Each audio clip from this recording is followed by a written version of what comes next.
So I think our approach to, and you're right, because it's a changing environment. So one of the things you have to be aware of is change fatigue.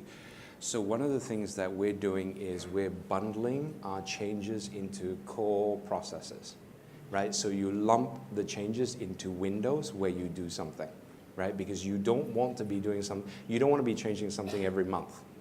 You want to be doing it every 6 months. And you want to contextualize it for people so they understand and they see the value in the change, right? Now, the reality is some of the changes we do for internal convenience. It's focused on making the world easier for the HR function.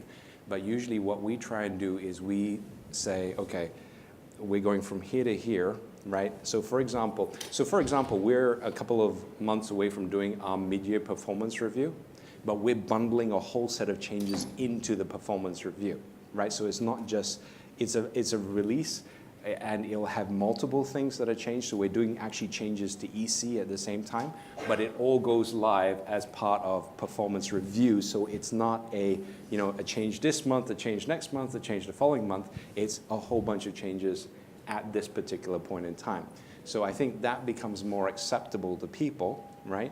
And usually it gives you a basis to explain, you can link things together, right? So and to be honest, that's something you have to live with the cloud, because it is going to be the nature of things, right? There will be continual change. My advice for customers actually who are from a large perspective adopting HR transformation, and it is a lot of time, let's say 12 to 18 months that you mentioned, I would say that the key to it is actually when you're in the middle of it, try to spend maximum time in the solution design when you're adopting a cloud. Configuration and rollout is very quick. And if you spend, and sometimes it is customers and solution providers get impatient if they maximize the solution design.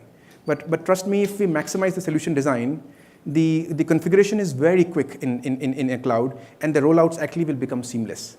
And that, again, basically, as David mentioned, instead of location, do a regional big bang, but do a functionality rollout. I think that will make the process complete.